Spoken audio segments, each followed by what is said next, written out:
Hello everyone and welcome back to LewisFiction and welcome to What If Spider-Man Survived the Snap in Avengers Infinity War. If you are new around here, make sure you are subscribed for future Spider-Man and Marvel fanfictions, and make sure to hit the bell so you do not miss another one as soon as it gets released on the channel. We upload every Thursday and Sunday. With that being said, enjoy the fanfiction. What If Spider-Man Survived the Snap in Infinity War? Part 1. This is their last hope. Thor spots the man who killed his brother, his best friend, and half of his people. This is it. All or nothing. The air feels a striking rage as the God of Thunder leaps towards the Mad Titan. Thanos trying to defend from the almighty Stormbreaker, but it's too much, even for him, with all of the Infinity Stones in place. Stormbreaker slices through Thanos' chest, piercing his heart. But just before Thor could watch his great rival slowly die in his arms, the Mad Titan exclaims that he should have aimed for his head and snaps his fingers. And one by one, half of the Avengers cease to exist. As dread encompasses Wakanda, darkness dooms Titan. They lost, and they can feel it. And one by one, the Avengers disappear. Drax, Quill, Mantis, Doctor Strange, but this time, not Peter Parker. The wall-crawling crime fighter from Queens survives. Scared, upset, confused, the kid turns to Tony Stark, the last standing Avenger, for guidance, for help. Peter's last hope and father figure is the only one left. Although lost and defeated, Tony tells Peter that it's going to be okay. They embrace on the surface as the glazing sun of Titan's solar system sets in the background. Tony, Peter, and Nebula make their way to the Guardian's ship. The combined intelligence of the three of them, plus Karen and Friday, is not enough to help them get back home. There is nothing they can do except wait for a miracle. Food and water gone. Air almost gone. Luckily for Tony, Peter's spider powers allow him to extend his life for a little bit longer. He doesn't have to eat, sleep, or drink for extended periods of time that other humans can't, allowing Tony to consume more food and keep him alive. And when all hope seems lost, and when it looks like they might die in outer space, none other than Captain Marvel appears on the scene to save them and take them back to their home. Everything involving the Avengers from now on plays out the same, except Spider-Man is there to witness the tension between Tony and Captain America. The heroes who he once looked up to, the heroes who once fought each other in front of his eyes, fighting once again. He tries to calm the situation by saying they have to stick together until we understand fully what has happened. Both Steve and Tony say to stay out of it as they part ways for the very last time. We follow Peter through his time discovering what has gone down. He returns to a rundown, decrepit New York. Planes crashed, cars in the middle of the street, panic everywhere. Peter swings through the city towards his apartment, on his way, helping people the best he can. He gets to his apartment screaming out for his aunt, but she's nowhere to be seen. This panics him.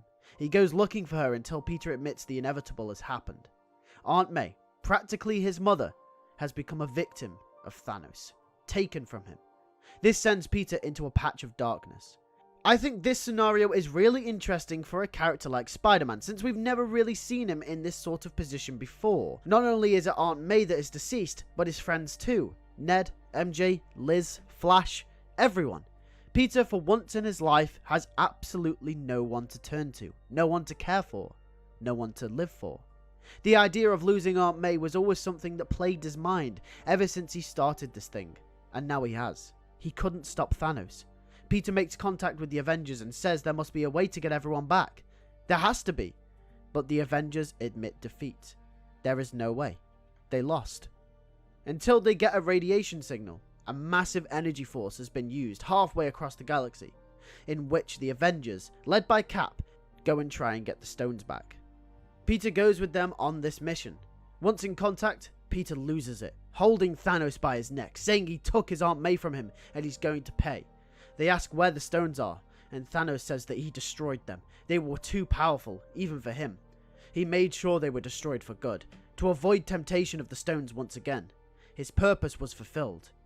And now, with a sudden blow, the man who once didn't go for the head, did. And Thanos' head slides in one quick swoop from his neck. Thor did it. He went for the head. And then Peter Parker, the character that we're following, returns home with no hope.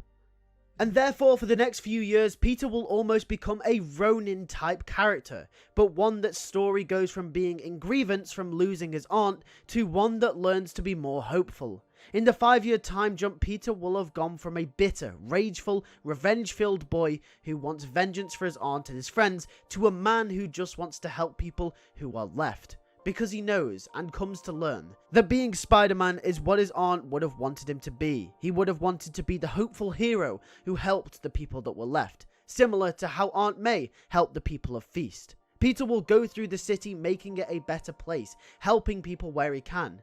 There will be a crime organization on the rise during the blip that thinks they can take advantage of the dusting. This organization is led by crime boss Tombstone, someone who is a little lower than the Kingpin in the crime boss world. However, since the dusting and the disappearance of Kingpin, Tombstone now takes the reins as the new big man of crime in New York. The 5-year time gap will see Spider-Man face off against Tombstone in a feat to keep the city standing in the best way possible. Spider-Man becomes the new hope for New York. He will become the icon of the city. It is also revealed that Tombstone also lost his daughter in the snap, revealing something that Spider-Man and himself relate over, creating an interesting hero and villain dynamic that will play out throughout the 5 years. Other than this, Spider-Man helps the public with counseling and public service, trying to clean up the city as well. After the events of Infinity War, he hasn't seen much of Tony Stark since his daughter was born. But a few years later, when Tony gets a call from Cap that he may have a way to get the Infinity Stones back after Scott Lang appeared, Tony calls on Peter to reunite. We will get a nice scene where the two meet back up with each other for the first time in a long time. It's a happy scene. Tony is really proud of the person Peter has become. We skip forward in the story slightly as Tony discovers time travel, as it's almost time for them to retrieve the Infinity Stones. The Avengers are reunited with each other, and Spider-Man, now 22 years old, a hero, an icon, a veteran of New York City, is now more experienced than ever. Thank you all for watching this fanfiction. If you did enjoy, make sure to hit that like button. And make sure to subscribe if you are new around here so you do not miss any more Marvel fanfictions and stories. And also, make sure to hit the bell so you do not miss another fanfiction as soon as it gets uploaded to the channel. And with that being said, thank you guys for watching once again. And I'll catch you all on Sunday for an episode of The Spectacular Spider-Man. Take care and peace.